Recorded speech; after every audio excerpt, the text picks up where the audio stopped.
Welcome to the Rebel Thought podcast, where today I am delighted to be joined by Andrew Wright, a local dairy farmer known online as Farm Theory. He has a brilliant and unique way of breaking down complex topics on farming, making them relatable, understandable, definitely thought provoking. He discusses farm life in general, carbon credits, farm finances, and agricultural policy, and how it's not necessarily working for the average farmer. So we'll get stuck straight in. Andrew, apparently your cows are destroying the planet. What do you have to say for yourself? Oh, excellent. Good topic to start on. This is one of my favorites is how methane is treated from my cows. So I done my dissertation on carbon emissions from dairy cows and went through that whole process, had two climate scientists as my mentors, and they never mentioned anything strange about how methane was calculated. And it wasn't for like 5 years later when I heard that methane was a short-lived greenhouse gas. And then I started to think over it and I was like, if it's short-lived, and it breaks back down to CO2 and water, and then that CO2 goes back into the grass, which then go back into my cows. I was like, is that not a cycle? Like, how is that an emission? How is 70% of my carbon emissions from methane counted as an emission? And then I spent like a year doubting myself that I can't be right. I must be missing something. And then I realized that I wasn't missing something. And it is just ridiculously unfair how methane from my cows is treated in the carbon calculations. And ever since then, I've been on a crusade to try and educate people that the way farming is treated when it comes to carbon emissions is frankly it's ridiculous and basically amounts to lies. And the more I've talked about it, the more I've talked to other people about it, including people who are of the opinion that cows are killing the planet, the more confident I've got in what I'm saying and the arguments I'm using, and the more I've realized that really it was set up from the very beginning that agriculture would take the fall for the benefit of the fossil fuel industry. And so that's one of my main focuses online is trying to highlight that. And my goal is to give farmers enough knowledge that they're really, really angry about how they're treated. So if carbon is ever mentioned at any sort of farmer meeting by our processors, the backlash they get is ridiculous. So it's been fairly successful. Good. The first time that I heard about agriculture being the problem was, I think it's a UN document, um, livestock's long shadow. Yes. Yeah. But you're right, it's also BP come up with well, they didn't invent it, but they popularized the carbon tracker, carbon Yeah. footprint to turn it onto the individual rather than Very successful campaign. the big business. And that has now evolved into forward from the Kyoto Protocol that carbon credits could now be considered a commodity because they've been given a price. What do you think about the whole carbon credits industry? I'll give you an example from my own farm. So you have two carbon markets. You have the voluntary carbon market, which is what, your bank with their net zero mortgage is taking advantage of, or your airline. And then you have the mandatory carbon market, which is used by power stations. And on the voluntary carbon market, my carbon credits from all of the sequestration on my farm is only worth about £3,500 a year. So and our farm is a fairly big farm. So voluntary market, carbon credits are worth next to nothing. You're talking about £2 to £3 a ton.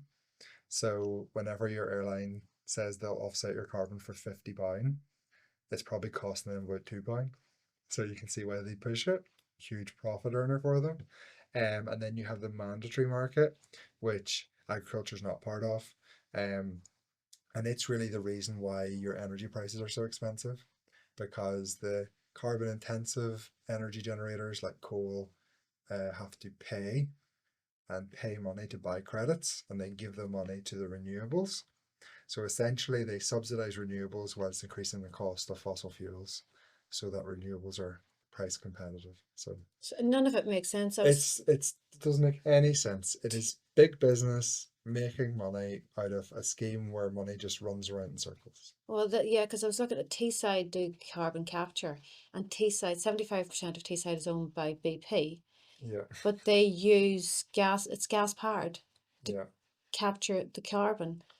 So none of it, the whole thing doesn't make, well, for me, what makes more sense is energy is the economy.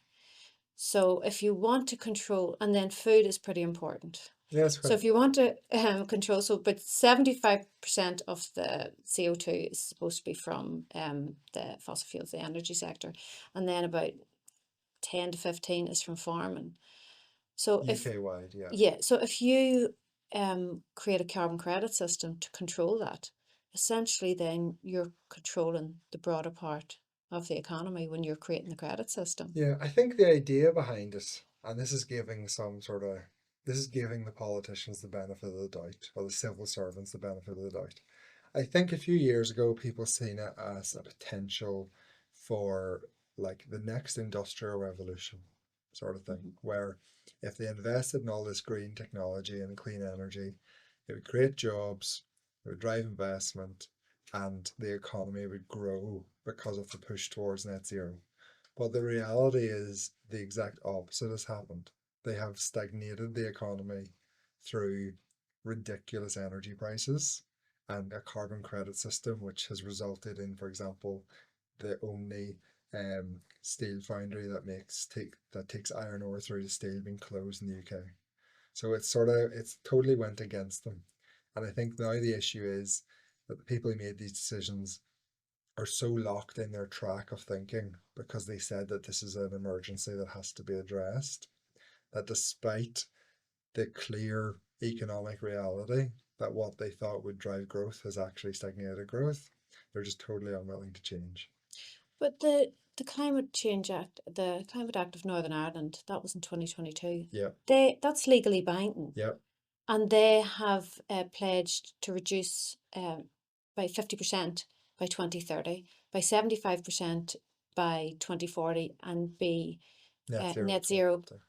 So how are they going to achieve if it's legally binding? So the vast majority of people who voted for that bill in Stormont will openly tell you that it can never be achieved. Hmm. They will openly tell you that it needs changed. But because they're politicians and they only care about election cycles, they all just think, oh, well, it'll happen in the future. We'll just not say anything that might damage our voter base.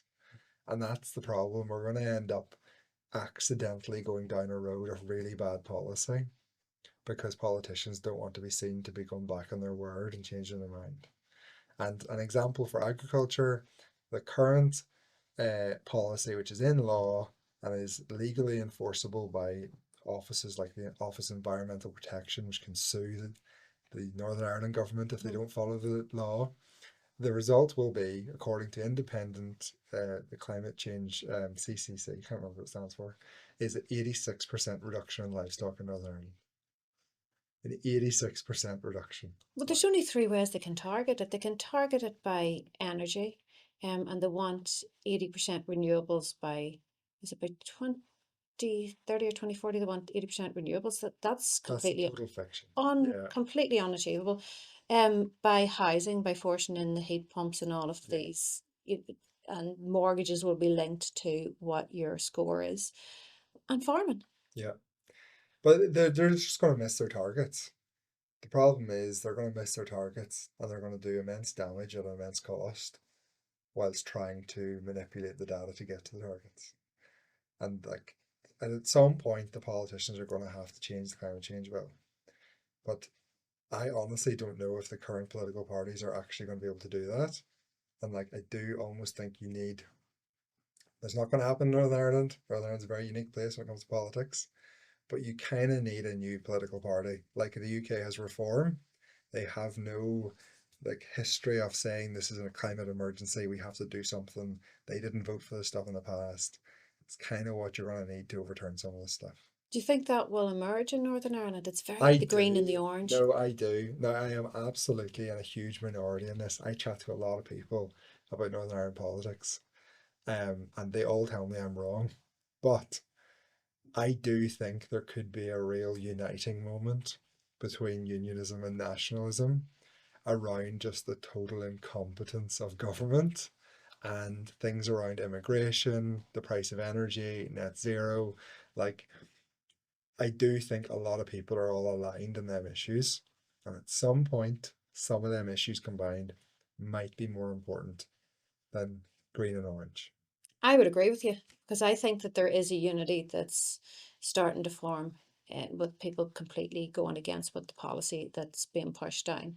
I agree. So I'm hopeful towards that. But just while we're having a wee rant about the government, I was looking at is it the NAP, nitrate, Nutrients Action nu- Program. and how farmers are being attacked on that in all fronts.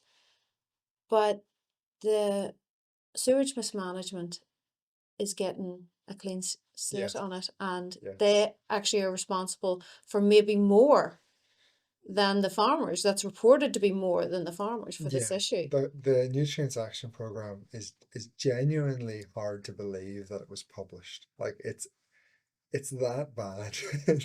It essentially would mean the end of the current situation with Northern Ireland farming if it was put into law. And some of the policies are so stupid that it would result in immense damage to Northern Ireland agriculture, but actually not deliver anything for the environment. Um, and there is a way to improve the environment and protect agriculture, but the only way that's going to happen is if agriculture is actually involved. But they did not consult with agriculture at all. It was a group of civil servants who were following the minister's direction as to what he wanted the outcomes to be, who went away and cherry picked research or got research delivered to them that is essentially, uh, they were given what the result was going to be before they went and done it. And then they stuck a document together and tried to sneak it through, held the consultation in the middle of the afternoon when no farmers could go, hoped people didn't kick up too much of a fuss, rushed it through before the end of storm breaks for summer. But thankfully, it was so bad that it massively backfired on them. And I think they will end up making significant changes to it, but it remains to be seen if it has a more sensible tone or not when they bring it back. So, who do you think then is behind it? Because if they're not consulting with farmers, is the Minister of Agriculture, does could there not be something that he would need to come from a farming background? But there's not. No, he is the opposite. He was a member of Friends of the Earth. Oh, So he resigned his position in Friends of the Earth when he took over the Department of Agriculture, you know. Um, I do think a big part of the problem with farming in Northern Ireland and the Department of Agriculture and how they ended up in this situation is that there is a lot of people within DERA who do genuinely believe that agriculture is the problem, and they will try and put in place policies. Now, they will see it as they're trying to protect the environment, but they also don't have any value for what agriculture adds to the economy in Northern Ireland. So, a research organisation called Ag Research, which is part funded by the taxpayer, part funded by levy payers, the farmers, they done a piece of an economic assessment on the current NAP proposals, and they estimated that the cost of the Northern Ireland economy would be 1.6 billion if this proposal went through. And that's a 1.6 billion cost to the economy, an economic assessment which DERA never done. They never considered the cost. And the worst part is their policies and their proposals would actually have very little to no environmental benefit. Like I can tell you that as a fact as a farmer. are Um, they these people just whipped out of university, or they're they are from the total cultivar? ideologues. They're Yeah. total ideologues. They have a blinkered opinion and they don't want to listen to anyone, and they just head down this track. And they genuinely won't listen to anyone. During the ammonia consultation, which was 4 years ago, I highlighted to multiple senior members of staff in DERA that they were using research which was not appropriate to claim a certain level of ammonia emissions from urea fertilizer. And they were proposing a ban back then 4 years ago based on this research. And thankfully that ban never came. But then comes back in the NAP proposal, the same suggestion to ban urea fertilizer based on the same research, which is totally inappropriate for what they're suggesting. And in the research document, it actually states that. And they just refuse to listen to anyone about the fact that they're manipulating data. And the reason why they don't want to hear it is because If they can ban urea fertilizer based on a massively elevated emission rate, they can just wipe that off a spreadsheet and say that we have reduced ammonia by X amount because we banned urea, so we know how much we've taken out, and it emits this much, which is a totally fictional figure. So on their documents, they can say they've reduced ammonia by X, but in reality, they have made almost no difference. And it's the same with carbon stuff. It's like, if it actually matters, you should care about what it actually delivers. But the reality is, it doesn't actually matter. It's just all a paper exercise to hit nonsense legislative targets that they're not willing to actually suggest are changed. Where is this coming from? Because I was reading some of the comments on one of your videos, and someone's like, I'm from Nova Scotia, it's the same. So this is happening on a global scale. So where is this coming from, that this is being I pushed, that they're trying to meet these I targets? think from 2019, 2020, 2021, I think we sort of hit peak woke, and it was very much the direction of travel was everyone cares about the climate. Like, I remember January 2021, Veganuary, it was everywhere. Every single retailer was trying to push vegan stuff down your throat, and it did feel like the direction of travel. And I think that is now reversed, thankfully. I think people have realized that, hold on a minute, like, it sounds nice, that you're going to reach net zero when it wasn't going to cost you anything.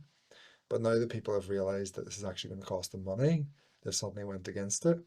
And the population has turned, but I don't think the politicians or the policies have turned, because for them to change course, they would then have to go back on what they've previously said. And that's not an easy thing for a politician to do. Like, if you stand up at the front of Stormont and say that this is a climate emergency and that we have to do this to save our children, you can't 3 years later say, we made a mistake. We need to drop all this. Well, I suppose they need to send somebody else in, and then they can say that they've made a mistake, and then the change Yes. happens. But they try and push these things through, because there was a Sainsbury's report, I wrote it down. It was Sainsbury's, the Future of Food report. And what they were describing food was going to be like, was, well, by 2025, I think this was like 2016 or 19, but 2025, 50% of the population was going to be vegan. Yes. Didn't work out But great. they all believe that. I mean, a great example. Why? Because Meat's great. because they live in a little corporate bubble. Like, this is probably coming from very few people, which is another thing which people don't realize. And a really, really good example is the World Wildlife Federation and the retailers came up with this thing called the Greener Basket in 2019. And all the retailers, apart from, I actually think Sainsbury's, I think they said out of it, but basically all the retailers signed up to it. And it was about reducing meat consumption, reducing dairy consumption, retailers taking hold of their tier 3 emissions, which means that they have an opinion on farm emissions as well, and trying to reduce that. And a big part of that greener basket was that every dairy farmer in the UK was going to have to do carbon audits so that they would have a benchmark for where we are, so we could see where we went. And I'm in the Ulster Farmers Union, I'm involved in the dairy committee. So for years I heard about, right, the retailers are demanding this action. They're going to have to do it. We're going to have to do carbon audits. It's absolutely essential. We can't sell our products without carbon audits. Then the retailers use an organization called Red Tractor to try and force farmers to pay for the carbon audits that the retailers were demanding. And they very, very nearly got away with it, only for the social media backlash. And eventually ended up that the unions essentially threatened to tear down the whole Red Tractor if the retailers didn't back down, because the unions actually control the board. So it all went away. There was no carbon audits. This is back in the autumn of 2023. And as soon as the carbon audit thing fell apart, Tesco's actually withdrew from the greener basket, and the whole thing just evaporated. It all just disappeared into thin air. Was it only on farming produce? Because any time that I've looked at it, nobody's doing an audit on the amount of carbon to produce the chemical concoction that is a Pop-Tart. It's always meat and dairy that's the problem. Yes, because of the way they calculate methane, it massively overinflates the emissions from ruminants, which means that to a supermarket, the problem is ruminants. So tier 3 emission standards, scope 3 emissions, It is only used for agriculture. So the airline industry, they measure their emissions through their own organization, and they measure them under scope one, which means that if an airline industry tells you that their emissions is X, that is just the fuel they burn on the flight. Okay, there's no consideration of the ground staff, there's no consideration of their offices, there's no consideration of the manufacturing of the plane. But and then you get scope two, which is where they will consider office staff, stuff like that. But scope three is where you try and encapsulate absolutely everything possible. And agriculture is all measured under scope three. So if I want to calculate my emissions, I have to consider the soya that came from America, the boat transport to get it here, all the electric I use, which is generated in the grid, the methane, which is a fictional emission. Like that is why agriculture looks so bad, and that is why the retailers think it's a huge problem, and it's all just an accounting trick. Well, that leads me into the block because I was looking at they're trying to push now blockchaining of foods, and this goes back to an MIT study. It was Supermarkets of the Future. So they took an apple and they wanted you to prove what tree it grew on, what CO2 it produced, what chemical treatment it received, and its journey from supermarket to shelf. So they want to know from seed to tree to what field it was in, to who handled it, who put it into the box, what box it went into, what truck it went into.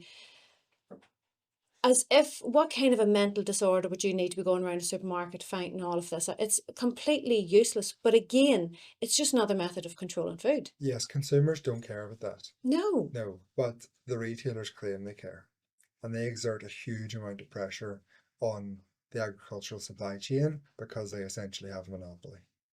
So that's where the problem lies. And that's what the greener basket and the carbon calculations were essentially trying to do, was they were going to gather up all of my information so they could process it, and then they could demand a reduction on me at my expense and claim it for their benefit. And that was all it was about. But then they realized the consumers don't care. They realized that farmers weren't going to accept it. So thankfully, it did just sort of fizzle out to nothing. But now in the NAP proposals, they're using the idea of a phosphorus surplus in Northern Ireland to push through the same sort of idea, which is that they want my feed company to report how much meal I buy, my fertilizer company to report how much fertilizer I buy, and my dairy processor to report how many litres of milk I sell. And if you combine all that information with DAERA's information they already have, which is the Department of Agriculture, which is how much land I farm and how many cows I have, that gives them enough to get a really accurate benchmark on not just my phosphorus emissions or production, but also my carbon emissions. And in law, in the Northern Ireland Climate Change Act, there is a requirement for DAERA to collect data from every single farm in Northern Ireland to do carbon audits. Under scope 3 emissions, which are totally unique to agriculture, and treating methane as if I'm feeding my cows fossil fuels, not accounting for the fact that the carbon and methane comes from the grass into the air anyway, and also not taking any account of the carbon I sequester, which is about 10 to 15% of my emissions. It is ridiculously rigged. It's genuinely unbelievable. What cost does this come to you? Like time and money? A great example of cost is they're putting a carbon tax on fertilizer here in the EU, including the UK, which means that it was lobbied for by the fertilizer industry. So it essentially amounts to protectionism. It actually only adds about 20 to 30 pounds on a ton of fertilizer, but the fertilizer industry is extremely monopolized. So the reality is they've just pushed the price up by 50 or 60 pounds. They're also banning imports of urea fertilizer from Russia, which has another impact and could potentially push fertilizer up another 60, 70, 80 pounds.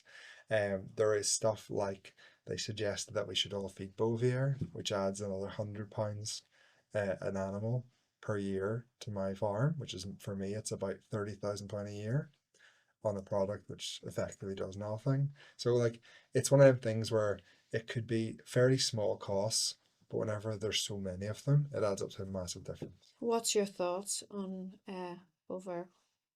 I have never been prouder of the British public than to see them taking a backlash against it. So I had spent 2 years vehemently arguing against Bovaer within the union structures and within my own processor. And all I ever heard was the retailers are demanding it. We have no choice. And it was the public backlash which then sort of made people pay attention and thankfully definitely set it back quite a bit. How do the cows like it? Because what I'm reading is that they're not fans. I don't actually think it makes a difference to the cows, honestly, because the amount of cow eats in a day, it's actually a very small amount. Okay. The bigger issue, which no one ever talks about, there's so many issues with Bovaer, but a good example is that I couldn't feed it to my cows because my cows graze outside. So it has to be continuously fed throughout the day if it's going to be effective. So you basically have to keep your cows in the house if you want to feed it. For their health. Yeah, for their health, yeah. So like they don't even have a technical solution for the vast majority of cows in Northern Ireland, and yet this is still seen as a how they're going to do it. Um, and I think it is one of them things. It's just a fudge. That's what Bovaer is to the government. It's a fudge. So I was at ESG and Dairy conference in Southern Ireland at the start of the year. That must have been fun. Oh, it was fun. It was basically an industry conference, and then I sent the guy an email. I was on their emailing list because I'd done like a podcast for them before. And I replied to the email being like, "Stop inviting me to this event. I do not want to go to an ESG and dairy event." And to his credit, he emailed me back and he was like, "Would you like to be on a panel?" And obviously, I couldn't say no to that. So I went down. It was a very poorly attended event compared to the year before because again, ESG has died a death. But the first speaker was the head of the EPA in Ireland, so the head of their environment agency, and she was talking about carbon emissions and how they were going to hit their targets for 2030. And in Ireland, I think it's a 27% reduction they need from agriculture by 2030. And essentially all of that reduction was coming from her suggestion of feeding Bovaer, a methane inhibitor. So it's a tool to reach a goal, Numbers. a numbers on paper thing. They genuinely don't even care if it doesn't work. They don't care if I say I'm buying it and then I throw it over the hedge. Okay? The only thing that matters is that they can say all cows have to feed Bovaer. Clearly they must be feeding it. So therefore I have a 27% reduction. And that's I think where a lot of this comes from is that you have people who have been tasked with getting the numbers on a page to reach this level. And if they can fudge something that they can say, oh, that must mean it's correct, same as the urea example, then that's how policy gets pushed through. But the company that produces Bovaer, DSM DSM, firm, yeah. they also produce smart milk and they also specialize in odors to make plant, because there's when you So protein and fats here's a heated really smells good. here's a really interesting thing. You're right, yeah, they do. So Bovaer has been like 12 years in getting approval. And in 2021, the end of 2021, it was approved in two countries. I can't remember. I think Brazil was one of them, and there was another one as well. And the same year, 2021, so peak woke when veganism was everything, DASM also heavily invested in like alternative meat companies. A company called Meatables was where they got Yes. a lot of money. Okay. So you imagine you're on the board of DSM and you have a product in one hand, which Bovaer, which is going to add about 10% to the cost of producing meat and milk. Okay. And then on the other hand, you have a product which is currently not competitive on price with traditional agriculture, but you're kind of hedging your bets. You're thinking, if we can get this product legislated for, we're in for a massive win because every farmer is going to have to pay us a heap of money. And then also it's going to drive up the price of food, which makes our other investments more lucrative. So like they're covered both ways. But who pays for all of that? Who pays for their extra profits? It's the consumer because their food prices go up. But it's also what food you're consuming. So you can have meat and dairy, which have been generationally tested, or they're trying to push out this synthetic Yes. products that are completely unpalatable to the point that they have to manipulate the smells of them Yes. to But trick you but into eating them. when all these decisions were made in 2021, it did look like the direction of travel was that people were going to accept that. Mm. but that is 100% turned now. Yes. What's And like a great what's example, good? Beyond Meat, their share price is down 96%. Yeah. Yeah. So the public do not want that stuff. Okay. And that's what I was saying about same with companies as with politicians. They set a direction of travel and they haven't been able to keep up with how quick the public opinion has turned on this stuff. And one of the most interesting statistics that I read recently was that under 25-year-olds has seen an increase in red meat consumption for the first time in like 40 or 50 years. So the amount of red meat people have been eating has been consistently dropping for decades. If you look, especially with females, if you look back even 20 years ago, I'm going to get the number wrong, but I'll give you an idea of the trend. Females were eating like 80 grams of red meat a day on average, and at the minute it's down to like 54. So it has fallen a lot.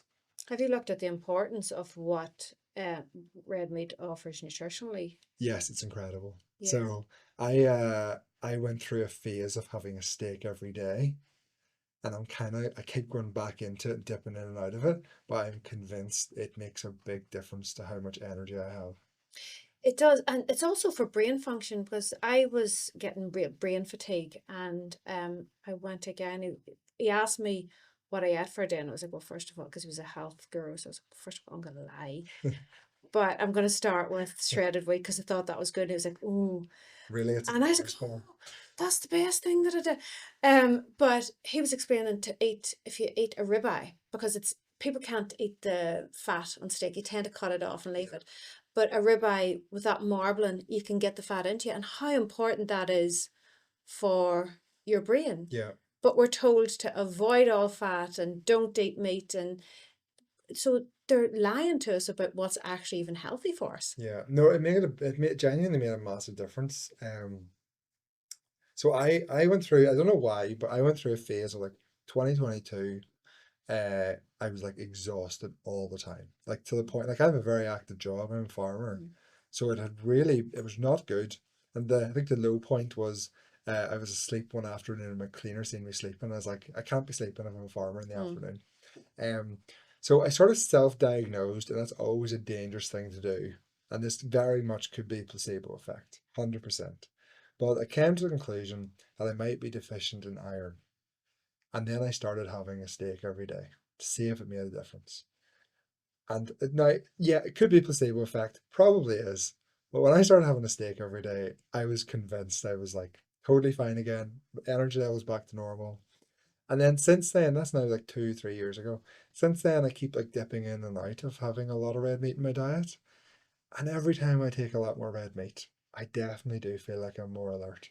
Yeah, I would agree because I did the same thing. So I went down the ribeye for a while, and then I couldn't look at a ribeye for about Yes, six you get months. sick of it. Oh Yeah, yeah, I I'm don't know how totally Joe fed up. Rogan does I am it. totally fed up with steak. Yeah, I do not We've like got to steak check him. anymore. Yeah. But yeah, it's they're not looking. I don't think that they're looking at nutrition, and they don't even think that they really understand why people eat. Some of it is for nutrition, but I was looking then at. Have you looked at that appeal that they trialed in? I think was it definitely Tesco's, maybe Asda as well, where they're putting the coating onto avocados, mangoes, and citrus.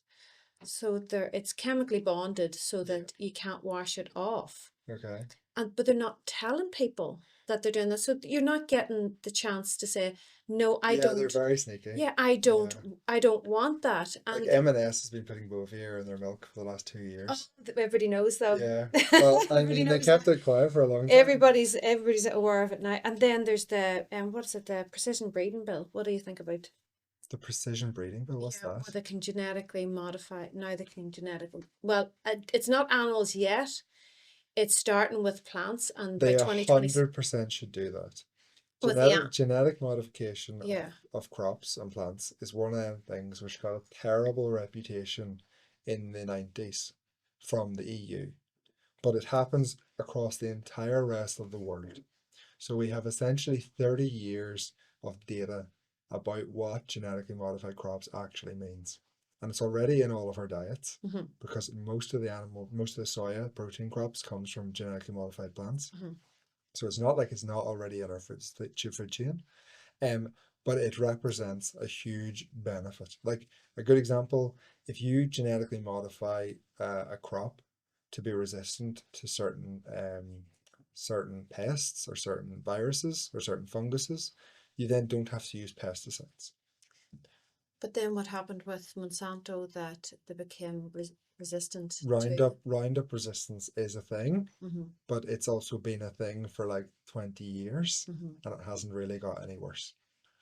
Do you worry that the world has become so fast paced, that they were all developed slowly, that the world has become so fast paced that they might be throwing out But GM if they bring it in, foods? if they brought it into the UK, it wouldn't be like we're developing a new product. Okay? We're not Yeah. developing new genetically modified crops. Mm-hmm. We're simply allowed to use existing genetically modified crops. So it's happening regardless.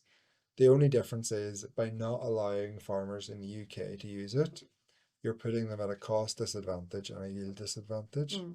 And it just doesn't make sense to me. It's like being very isolationist, but it's pointlessly isolationist because it already exists and it already happens. What about when you move that to animals with this bill There's, that's it's pushing for not, next it's next not in legislation? animals anywhere in the world. No, it hasn't been yet, but this bill is moving the second I, part of I, this legislation. I can never see a way that the public would ever accept genetic modification of Mm. animals, and certainly I wouldn't. Like no one, I think that's a terrible idea. I would agree. I think that when man tries to meddle and think that he can outsmart nature, It's there's a never, it does danger not from end well. It nature would be can fight like back. gain of function didn't end well in No, Wuhan. It did not end well. It would no, not end well that anywhere would be else. my fear because what I'm seeing with AI is the move, the data gathering AI. There's near a move for AI to replace God because it's all powerful, all knowing, all seeing, and that's very much the characteristics of God, and there can be a pushback from Yeah, that. I think, yeah, I don't know. I think people have sort of, the more technology, I actually think it's sometimes the opposite, where people sort of start to think they get very distant from their culture and their heritage. And one of the most interesting statistics in the UK is that the rate of young males attending church has increased massively since the pandemic. Just overall, Yeah. overall, people are going back. Why do you think that is? I think people are just becoming very disillusioned with what the world offers them. And AI is a good example. Like, it's not going to solve any actual meaningful problems for someone. It No. might help you do your job, but it's not the same as like having a community. Well, what you go to church? I do. What do you get out of it? I think it's just a sense that you don't worry about the future. Like there's something more to life. Like I think a lot of people struggle with what life actually means and what's the point of it. And I think that's the gap which um faith fills, is that it means that no matter what goes on in your life, it still has a purpose. And I think people in the UK and Ireland have definitely lost a sense of like national identity. I don't think that exists anymore. There's not the same sort of nationalistic spirit. And I think that used to be what people would have called like their culture. But I think that's certainly been very, very eroded. And I think that perhaps church and religion and faith maybe fills some of that void, where it's like a more about like Western values, part of like what it means to be British or Irish. It's very tied to Christianity. Yeah, I would go.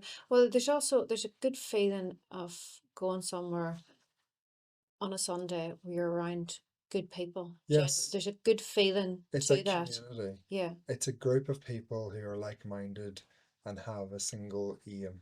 Hmm. And it's a sense of like it's a real place. It's like a physical place of people together. And as technology moves on and everything becomes a Zoom meeting, and work from home, people don't get that anymore. So it makes this idea of going to a physical place to do something together, it makes it really, really different and unique.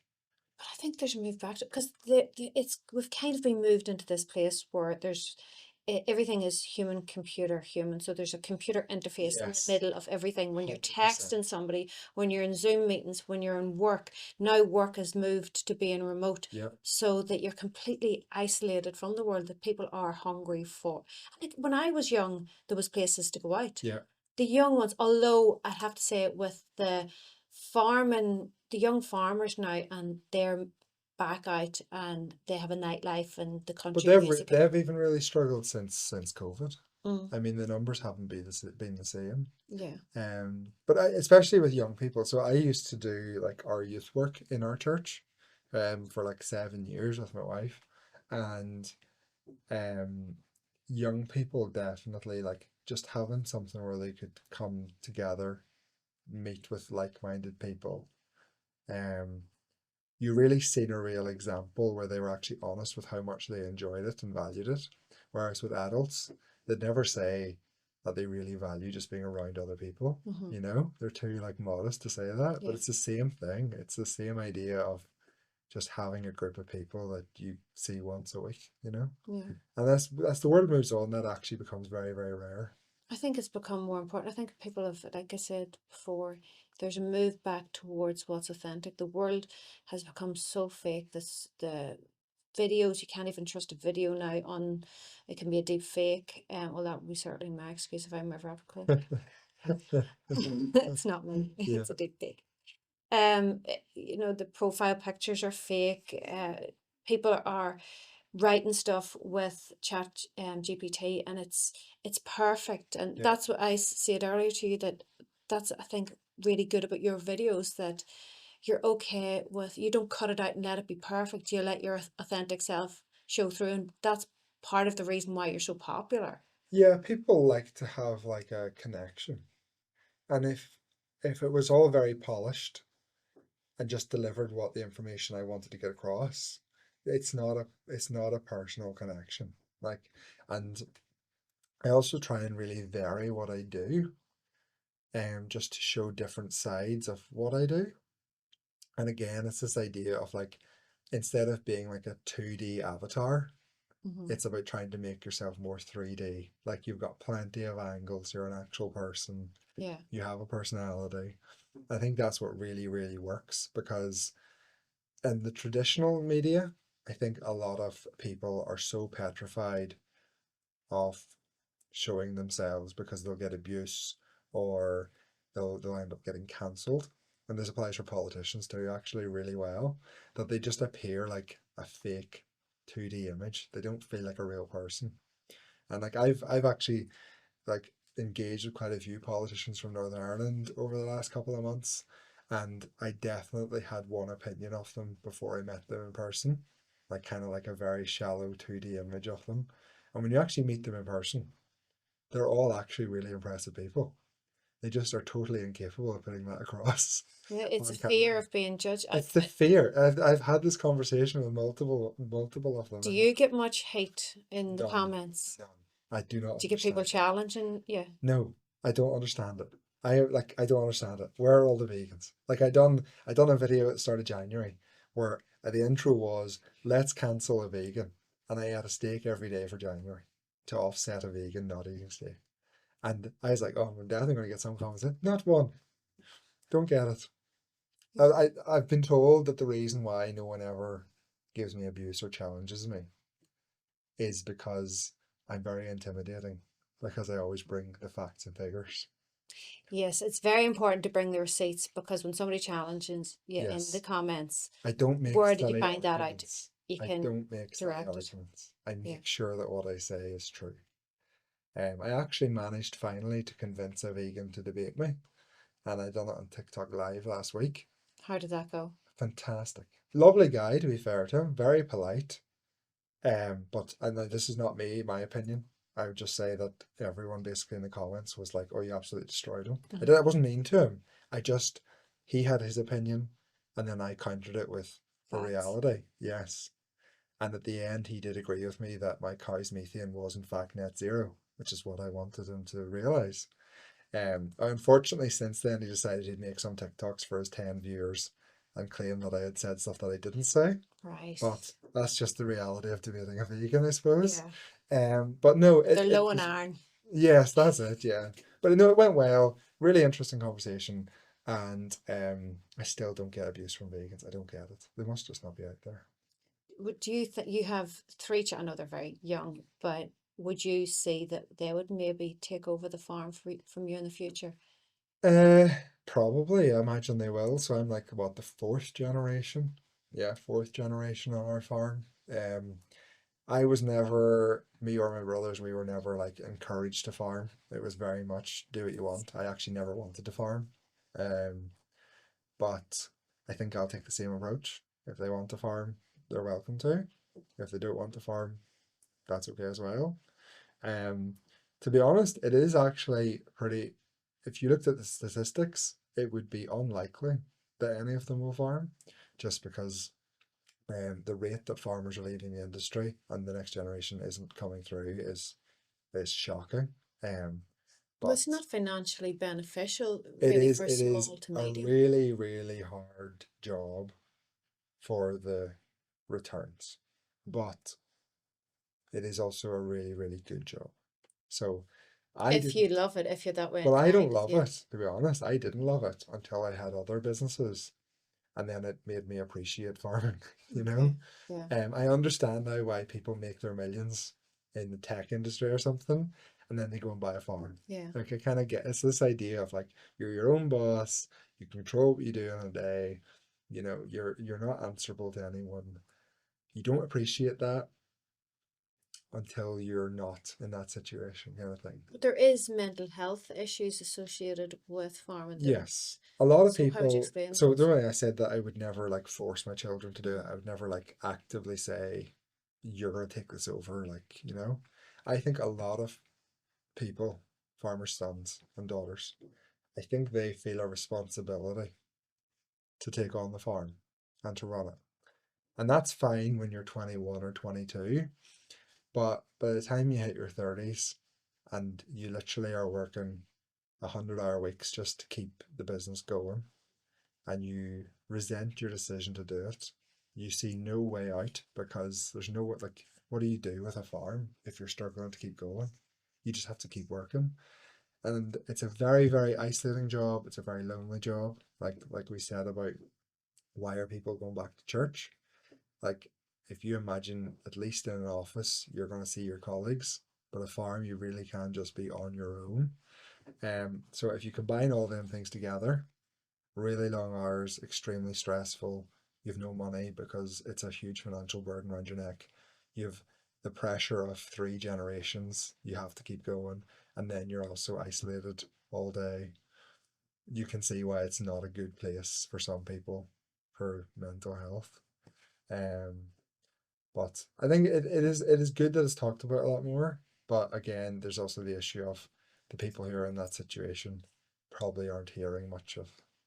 Would you say you're more than capable, obviously, of the paperwork, but there's some people that are more hands-on farmers, not as capable of the The mounting paperwork. Would Yes, that put pressure on? I'll give you a perfect example. About 2.5 years ago, there's a thing called a red tractor inspection. Happens once every 18 months on a dairy farm. Someone shows up to your farm and they go through like a 6 hour inspection, checking everything on your farm from whether you've got cobwebs in the corner of a shed to whether your soap in your parlour is scented or not. So their job is to find a problem, Yes, no, they're genuinely Northern bureaucracy. Ireland food chain certification. Absolute disaster of an organization, right? If they don't find enough problems, they're pulled up by their superiors and told they need to find more problems. Okay, so these people are not like the. It's a very, very stressful process, and it's stressful for me, and I think I'm half on top of stuff. Um, and because so I got a list of failures. It was like 13 things I had to fix, and I corrected them. Some of the corrections I sent in apparently weren't good enough. So I got another list out and I sent back the three other things that were already fixed, but they just wanted more photos. And they never got them photos. But they didn't warn me or my dad. They didn't send us a text or a call or an email or anything. So it ended up that we were just kicked out of the scheme. Like that means we can't sell our milk. Like that's thousands of pounds a day. Like business is over. Okay. And when my dad got that letter, he had a total like meltdown and was essentially just like, I'm just going to stop farming. I'm just going to stop farming. This is just ridiculous. I'm just going to stop farming. Thankfully for him, he had me. So I was able to like get it sorted that we weren't actually kicked out of the scheme. We just had to send in the two flipping photos that we'd already sent, but they didn't claim they never got. But like that's an example of if that can happen to me, Hmm. imagine someone who's in their 60s, who's doing the whole thing themselves, who has a lot going on in their life. Like that's a huge, huge burden. And like there's horror stories. There are so many horror stories. I'm just giving Red Tractor as an example because there's so much other stuff I could touch on, but we'll use Red Tractor. Um, I know of a man, not personally, but this was a hot topic within the sort of Northern Ireland dairy sector like 2 years ago. And he was going through a divorce, clearly had a lot of mental health issues, clearly under an immense amount of pressure. Okay. And he was given zero leeway on his Red Tractor inspection. And they actually kicked him out of Red Tractor. It meant he couldn't sell his milk because they have a monopoly. You're not, no one's allowed to buy your milk if you don't have Red Tractor. Um, and like I just remember thinking like this man is clearly struggling, but there's zero compassion. Do you think it's deliberate or incompetent, the pressure that they're putting It is farmers? people. It is people. So the board of Red Tractor is made up predominantly of staff within retailers at a high level. They have absolutely zero idea of the realities of a farm. If they ever walk in a farmyard, it is a cherry picked farmyard of like a guy who has an immaculate yard, everywhere's concreted. Like they're not actually aware of what farming is really like. Mm. So whenever they're sitting around their board meeting, and obviously if they're going to be there 12 times a year to have this meeting, they're going to do something. Like they're going to have to constantly add extra regulations because that's how they maintain themselves as, oh, well, we have to keep existing. So they just come up with these ideas and they're like, oh, that's a good idea, we'll do that. And there's just such a level of detachment from what that actually means on farm that it just is just insane. Like the greener basket stuff, like bunch of retailers demanding that all farmers do carbon audits, and like the idea that they could just demand it and force every single farm in the country to spend days and days collating pointless information for free. Like where else would that happen? See, it's not for free because time is the one thing that money can't buy, No, and for it's free to pulling your them, yeah, not free to the yeah. farmers who have to do it. But they just think it's their God-given right to demand that. And the only reason that was stopped was because of social media. See, it's they don't, there's no control over the information anymore. That's the variable Yes, that we win on, I I agree, believe. So the 100%. more information that gets out there, and it's people trying to put it out there that everybody can That is understand. It's exactly the same why thing they with do. the inheritance tax, that got massive social media Yeah. attention. How did you feel about that? The most interesting thing about the inheritance tax saga was I like listening to a podcast called Political Currency. Okay. It's got Ed Balls and George Osborne. And whenever the whole inheritance tax thing kicked off, George Osborne said that exactly the same policy proposal came across his desk in every single year that he was Chancellor from the Treasury. So this isn't the whole inheritance tax change to agriculture. It wasn't Rachel Reeves' idea. It Mhm. was people in Treasury But it's the same as always. It's the suggesting top this, civil servants. suggesting this for literally probably 15 or 20 years. And again, it comes to this back to this idea of they just want numbers on a spreadsheet to add up, so they come up with ways to do it. And they do not have an idea of what it actually means on the ground. So a 20% tax, you do get like allowances. So for most farms, say my farm's worth 4 or 5 million, okay? I could probably get allowances on 2 million of that. That sounds like a lot of money, but that's because land prices are massively inflated. Your return on capital is like 1%. It's a terrible, terrible investment, okay? That's why people sell their farms. A better thing to do. But even paying 20% on 3 million, whenever you're only generating 1% return on your capital, it does not make sense. Like, it's honestly nearly impossible to pay off unless you sell land. Yeah, it makes sense to them on paper, but it doesn't make sense to the Correct. farmer on paper. And now they're also talking about they're floating the wealth tax Yeah, but idea. I mean, the UK has lost more wealthy people in the last year than, I don't know, I can't remember the More numbers. than China, and it's actually that was last year's figures were more than China. This year's figures are just out, and they're losing a millionaire every half an hour. Yeah, And the top 1% pay 30% of all the tax. yes. Uncomfortable as that is, the world isn't fair. And if we get rid of that top 1%, because they can move, I mean, you can't move your farm, but They can move very easily. they can move They're very, highly very easily. mobile Yes. individuals. So then that becomes an issue, because where do they go? Where do they go next level for taxes? Then it's the middle earners who already are Well, being we're going to see complete. that in November Yes. because that is what's going to happen. Hmm. And I already pay way too much in tax. Like, it's ridiculous. And like, the people who always argue that people should pay more tax are the people who don't pay tax. Yes. Like, that is the point that really bothers me. It's like, I'm not arguing that you should get less welfare, you know? So Hmm. don't argue I should get more tax. But they are getting less welfare, because with the inflation, their welfare has taken a cut. But also with inflation, with wealth tax, so you said your farm's worth like maybe 5-6 million, right? Yeah, probably So around. if that inflates up to 10 million, which is It very then reasonable, that's not, a crazy then thought. the tax becomes totally insane.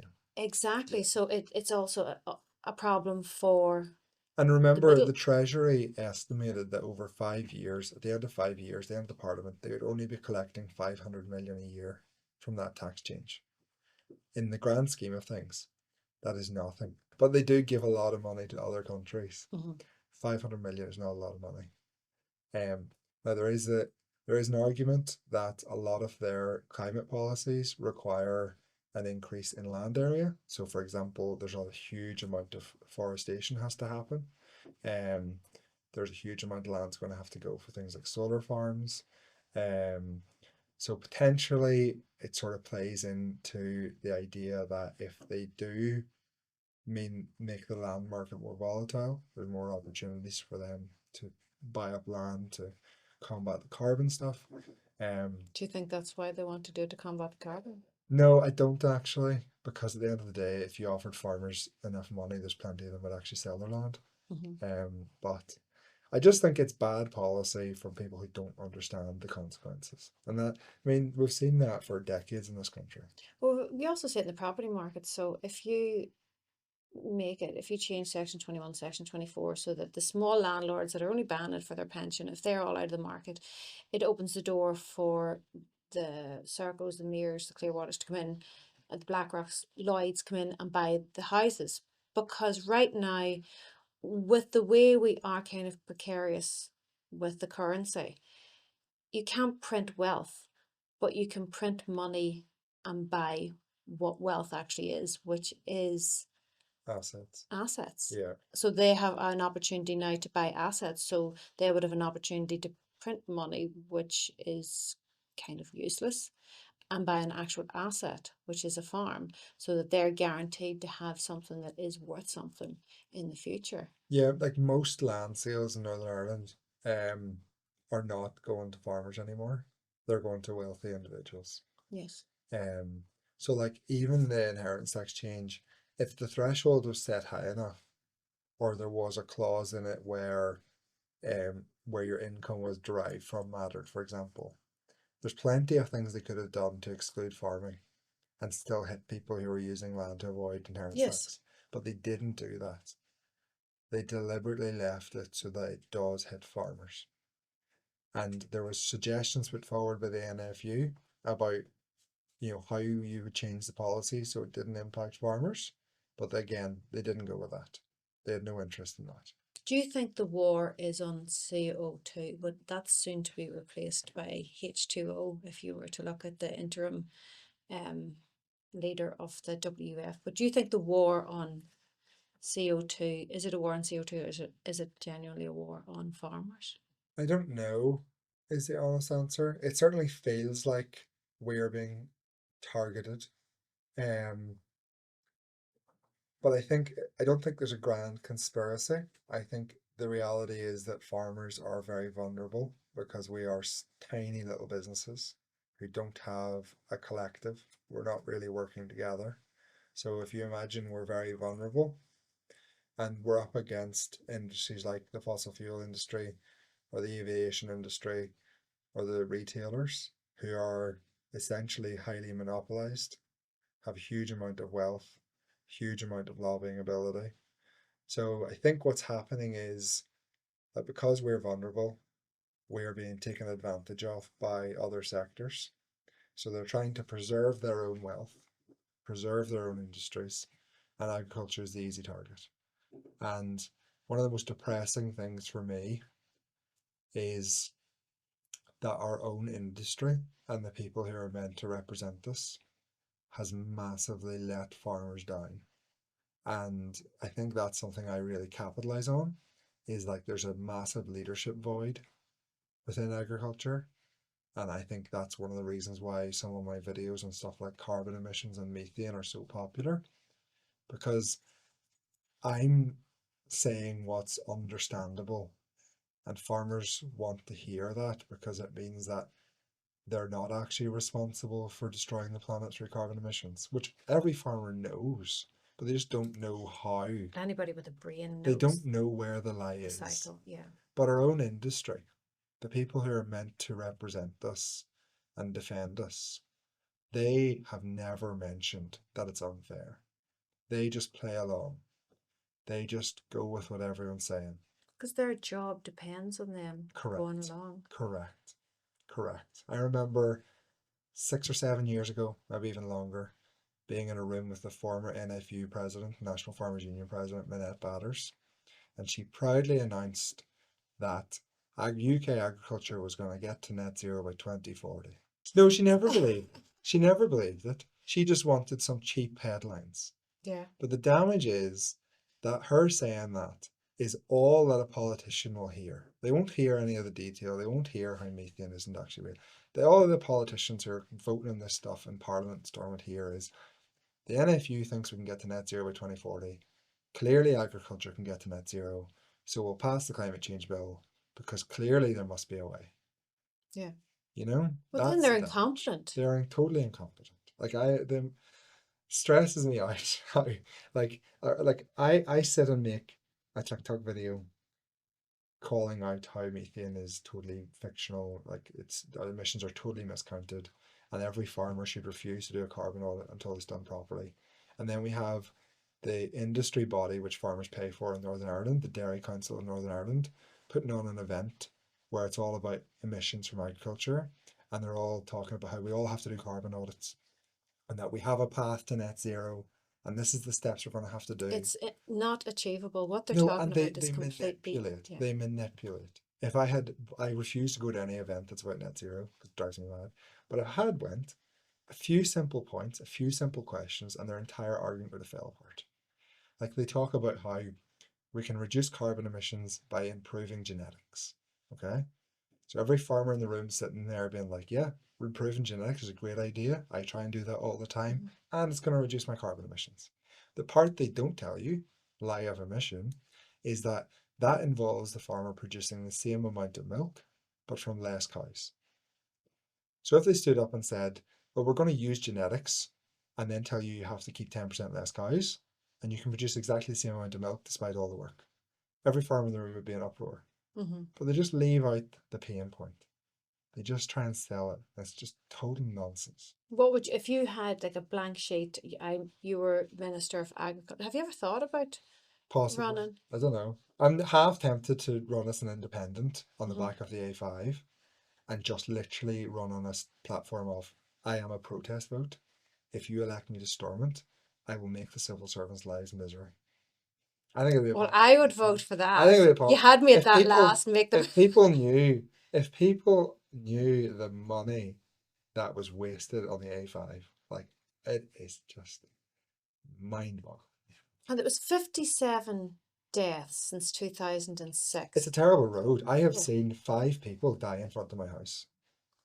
Now I live at like two of the worst junctions. They are a death trap, right? So, and I agree, the road is a disaster.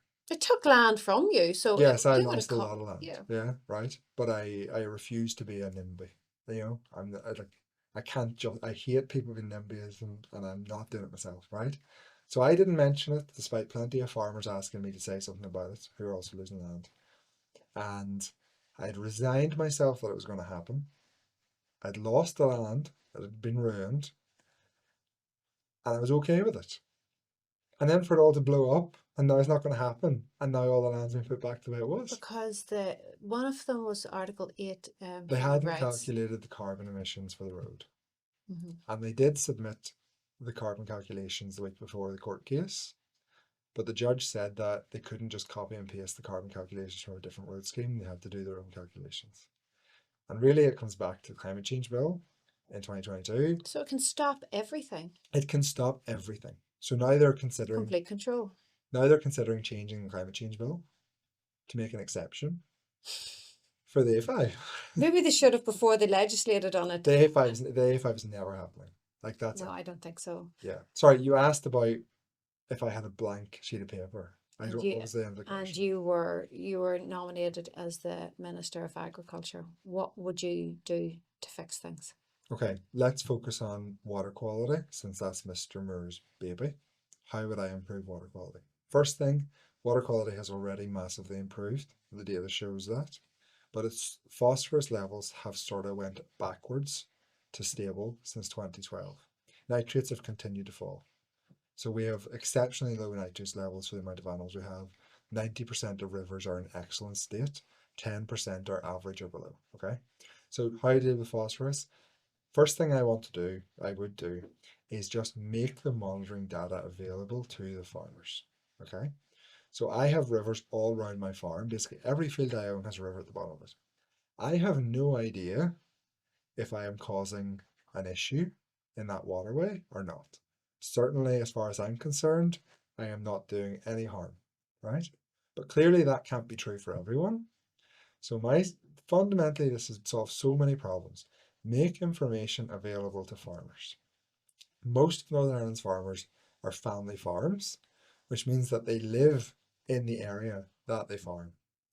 If you live in the area where you farm, you do not want to destroy the area you live in.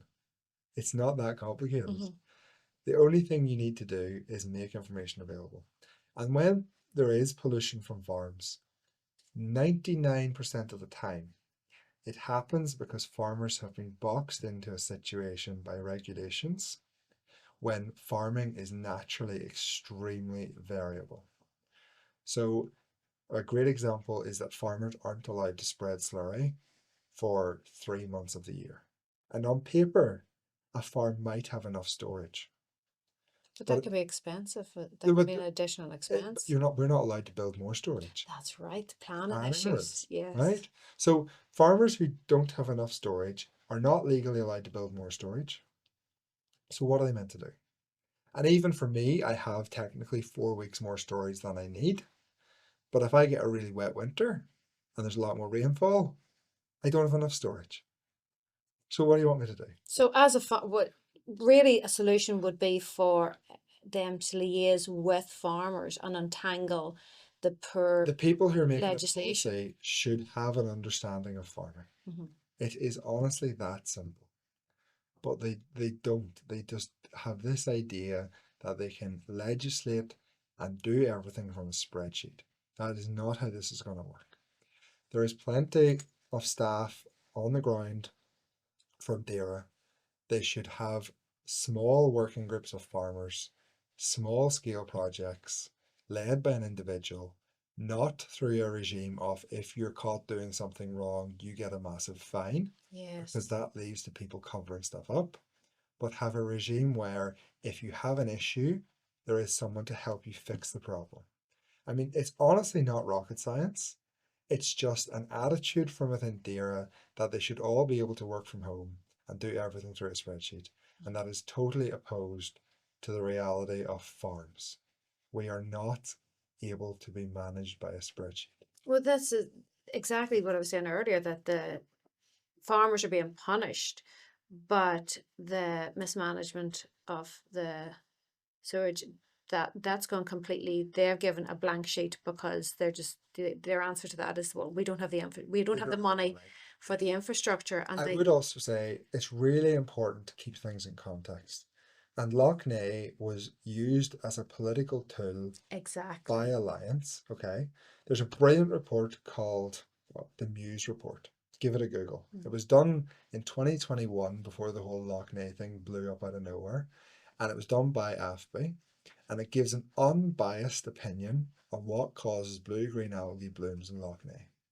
And one of the main reasons they state in that report, amongst others, was that if you get a reduction in nitrates, it allows more phosphorus to become unbound from the iron in the lake bed. Phosphorus has been there for 40 or 50 years, and that can lead to an increase in phosphorus in the water in the lake faster than just the runoff from rivers.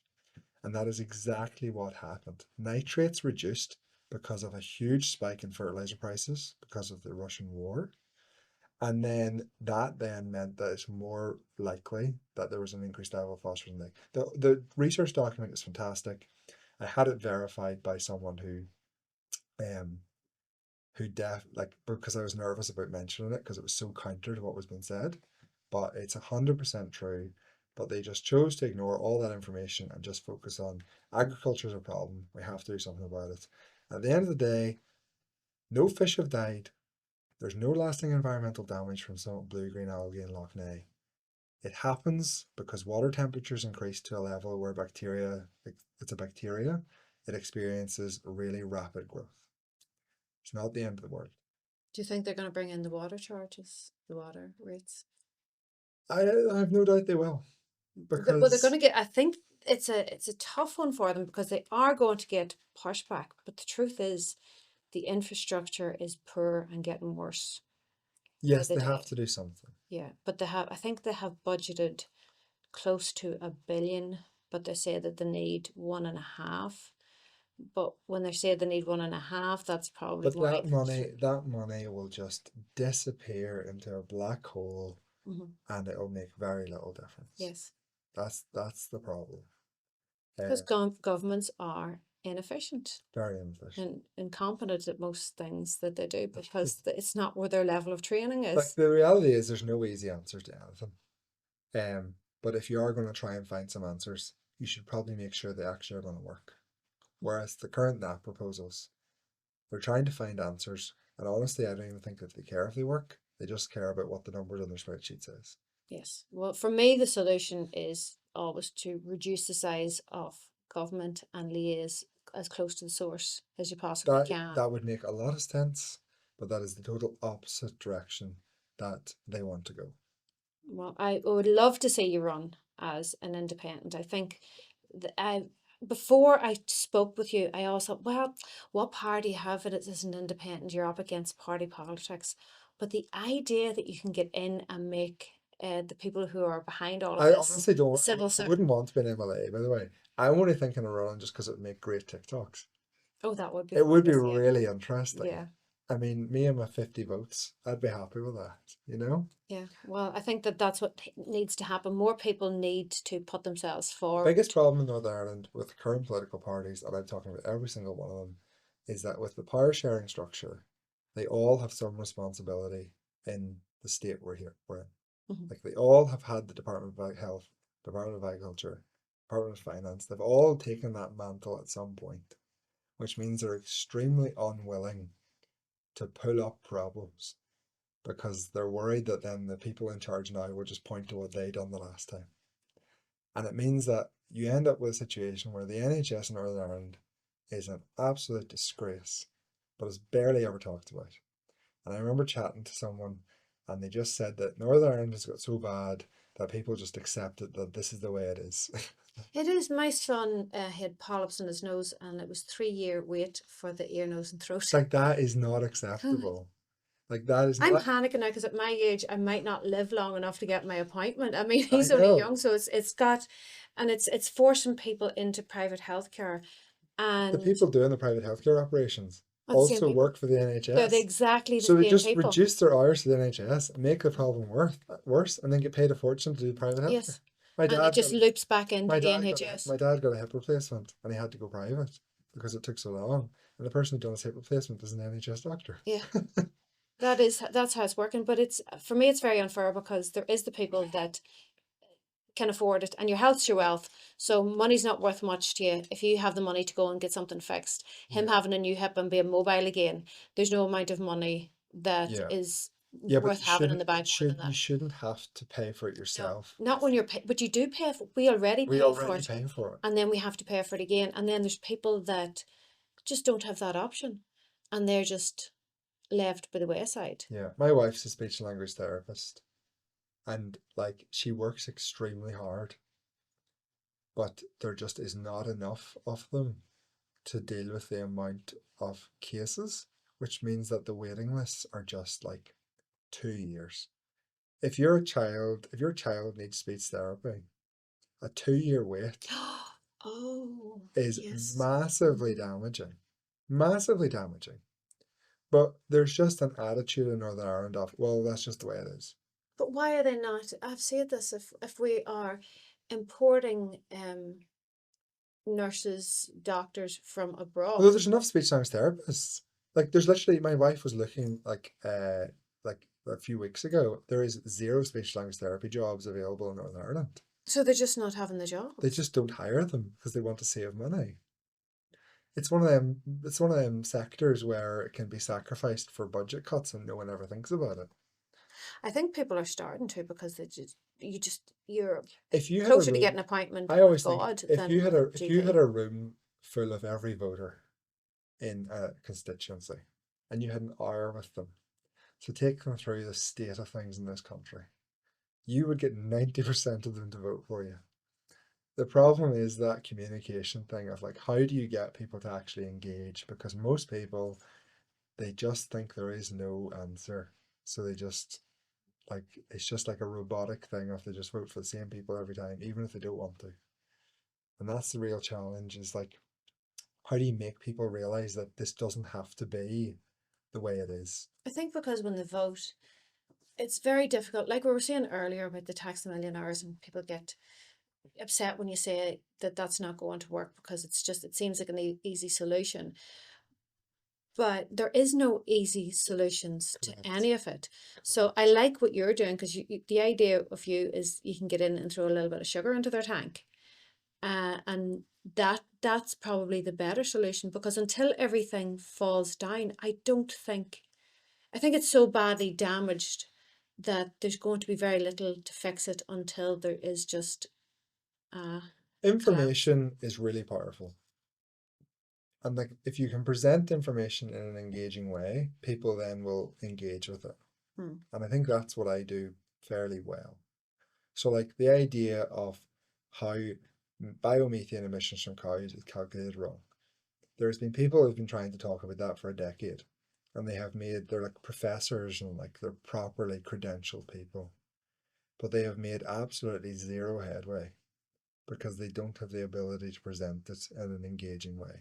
Well, if you understand something, you're supposed to be able to explain it to a 5-year-old. And I think that's, people get so educated that, because I have a friend who's a barrister, Yeah. and when he's talking, I'm like, Yes. lower down, If you're, explain it a little bit dumber. yes. And but that's when you really understand it. So to impart information is a skill in itself. Like when people go into teaching, it's a skill to be able to impart information onto somebody else, and just to give people understandable arguments. Because like we said, when you're out there and you're interacting with people and they say something about it's the cows that Yeah. are destroying the planet, then they have a simple, intelligent counter argument that makes the other person think, oh, what? I didn't know Yes, that. I know. So that's where it's beneficial. But what hope do you have for, first of all, no, before what hope, what happens if nothing changes with farmers? What happens? Is it going to be viable to continue if they keep pushing? I don't know. I think the average age of farmers in Northern Ireland is something like 64 years old. So you are going to have a natural decline. It's going to just continue. Mm. And I think where we will end up, unless people, politicians, and the public really start to value this idea of a small family farm, will be that we will have a very commercialized agricultural sector. It will no longer be a son takes over from a father. It will be a company owns 5 farms. Well, this is what I say. This is, when I ask about who's behind it, and I always think it always boils down to big money and big Yeah. corporations. And this goes back to, like, my degree was actually in theology. So, and if you look into just the politics and the agriculture, it was an agrarian society just at the time of Jesus, nothing has changed. Yeah. It's the exact same, that they think that, oh, we've loaned them money and we're getting the that back from them. But if we could loan them enough money that they had to foreclose, then we could own everything and we could maximize profits. Yeah. And it's the idea that if they push so far, then eventually you're going to have to sell, and then they have more control and they have their monopolies, but it doesn't always work. And certainly the idea that in America, so there's massive farms, obviously in America, there's just reams of land. That can work in some places. That will not work as well in Northern Ireland. That kind of model will not be as beneficial to production in Northern Ireland. Yeah, and also like Northern Ireland's still a very rural centered country. And whenever a family farm makes money, they live there, they spend it there in the local economy. Mhm. It's a very, very different picture if we are owned by companies or shareholders that then take that money out. And I was in Switzerland last year for a holiday, and one of the things I realized was how many really, really small farms, like we're talking guys with 10 cows, are in Switzerland, and they're still viable businesses. That's not viable here, is it? No, not even close. But the entire the way Switzerland looks is because of their farmers. And people don't get in this country that the way Northern Ireland looks is because of their farmers. And most people would say this is a really, like, this country looks really, really nice.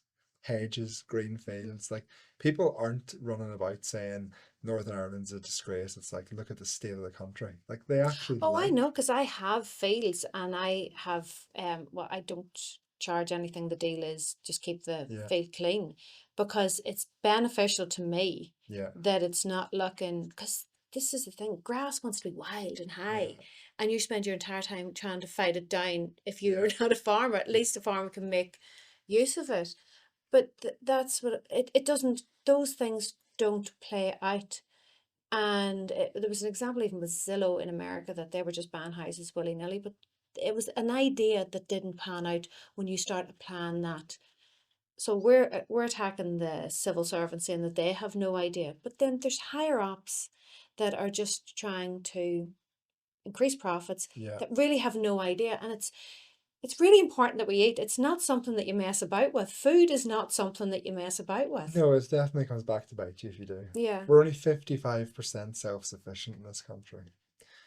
Well, growing food 55%. is, I've given the lockdown, I give it a go, and it's, you think on paper it's easy, it's really not It is very easy. fragile. I will say that I don't like people talking about food security because I honestly, like, I don't believe for 1 second, like, personally, that I'm not going to be able to buy food. And I don't think anyone in the I don't public. think it's about that. I think it's, there's something very, because I have like an orchard and have chickens, so practically a farmer, E-I-E-I-O. Yeah, sure. But there's something very satisfying There is. about going down and getting your eggs and cooking them, or going and picking your rhubarb. I believe you have a very close connection with it. And Yes. that's what we have in this country with all of our food. Like, if you go into Lidl and buy a pint of milk or butter, it's likely been made on a farm 20 miles from you. Yes, but it's But something about doing it but yourself. You just, there's a real lack of appreciation of that. You know, I think what I try and get across as well is that the consequences of the direction of travel from our politicians for the public of Northern Ireland is that our country doesn't look the same anymore. Rural economies don't have local farmers, local families contributing to them anymore. And I know it sounds far-fetched, but it's already been happening for 40 years that the number of family farms is decreasing and decreasing and decreasing.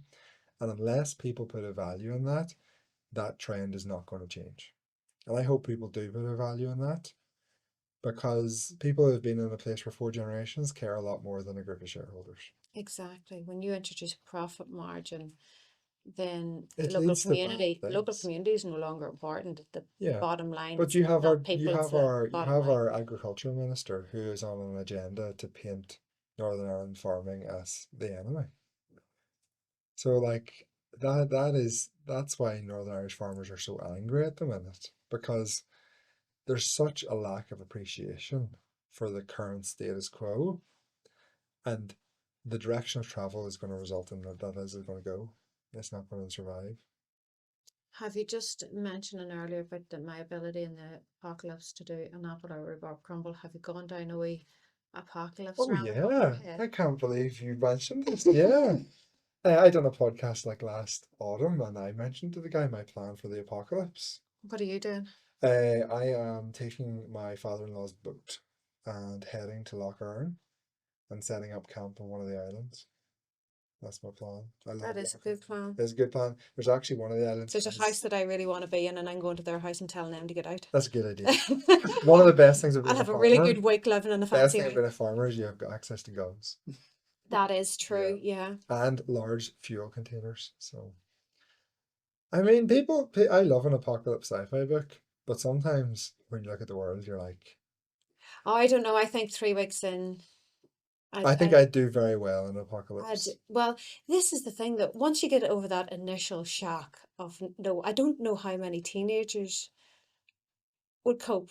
No, they're all gone, like they're Yeah, dead. they'd be hanging Yeah. themselves with their own hair 24. Yes. Like if the electricity goes off in my house within 20 minutes, It's disaster. it's everybody's having a mental breakdown. Yeah. Out of the rooms within 15 seconds. Yeah. But I've listened to people. So when the tsunamis happen, it's absolute chaos and devastation and heartbreak. And then people say that the sense of community starts to come back. That you're talking to people again and you're rebuilding with people again. Yeah. So you start to lose the importance of We stuff. definitely live in a very big bubble in modern society. And I think there is plenty of examples from history where people have got extremely complacent over a very short amount of time, and then something happens. Yes, because Um, we haven't got the skills even for, because I did the growing of food, just a oh, project. you're dead, like 100%. Oh no, I'm And not. if your wee apple orchard isn't going to I keep you bought going. all of the brown rice I can't because imagine you butchering a fox that you've got. oh, I would. Would Oh you? yeah, I can Okay, shoot. I'll change my mind. No, I bought all the brown rice because people would rather, and that's all you can just store it out in the open because people would rather die than eat brown rice. So that's what Oh, I. so they wouldn't steal it. Oh, it's very good. But yeah, I think that I like going down those scenarios, and I love like I watch The Walking Dead and that kind of thing of what would happen. But we have become, as you say, it's not even complacent, but just stuff has become the primary thing. And that's the debt-based monetary system where it's whoever has the most stuff wins. And that's the idea of about apocalypse that I would like. It just wouldn't matter anymore. And that Yeah, was happened during lockdown. Nobody's walking around with their Louis Vuitton handbag around their sitting room no, because it wasn't important anymore. yeah. I think that politicians, they get credit for fixing a problem, but they never get credit for avoiding an issue, like avoiding a catastrophe, Yes. you know? So I think that's sort of, Well, also the roads in Northern Ireland. There's the Department of Infrastructure basically have made a decision that it's cheaper to pay out the claims than to fix the roads. yeah, it doesn't surprise me. It's like the police must be just having a laugh, putting people in, thinking that they're drunk driving, but they're actually just trying. Yeah, there's not avoid potholes, yeah. Yeah. Yeah. So we need a revamp, and we do need. My thing is what I'm starting to realize is that the councillors, the MLAs, are getting away with it because we are not holding them accountable. So Yes. we need to be holding them accountable. What's this about? Explain this. Why? And start going to the council meetings again because they're People need to be passing stuff involved. without Yeah. us having a clue about it. But that's where social media comes in. Hmm. It like you can reach a huge audience and you can very much change people's opinions on things. And it's extremely powerful. Yeah. It's hard to harness.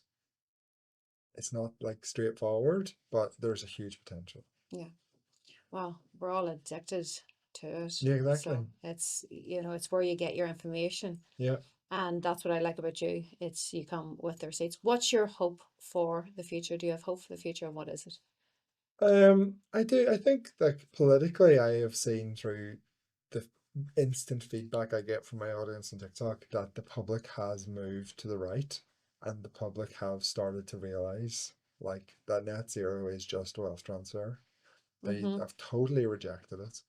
If I had mentioned Donald Trump on my TikTok 2 years ago, I would have like got people being like, "What are you doing?" But now it's just like wall to wall blanket support, which is Mm-hmm. just shocking. So I think the public has already moved. I think the policies and the politicians are going to be a lot slower to move, but eventually they will have to follow the voters. But that opens the door for a new party. Exactly. Yes. So I do think there's plenty, and then we've seen that with reform in the UK. So Andrew, when are you starting your new party? I'm never starting a new party. What's it? I don't want to be an MLA. I have no desire to be. I have No, a I fire don't. to run. I just don't want. I love what I do, and I don't want a Someone full-time else should job. start a new party, and I'll happily join Um, it. yeah, well, that's it. I think it'll naturally happen, and then everybody will have to change because I think most people are quite centrist. People just want to. We're all just trying to get through this world, Yes, I and agree. we want as little bother as People possible. want some sort of common sense back. Yeah. That's what it is. So thank you. So I really, really enjoyed that conversation, and I learnt a lot. So Thank where you. can people find you? Farm Theory on TikTok or Farm Theory on YouTube. Also a page on Facebook, but I don't do that. Someone steals all my videos. I let them tear away. Good for them. Yeah. They're not getting monetized for it, are Yeah, they? they are. Yeah, they're making a fortune. I'd have to do something about that now. No, you can't. You can't do anything about it. Okay, well, thank you so much. Thanks.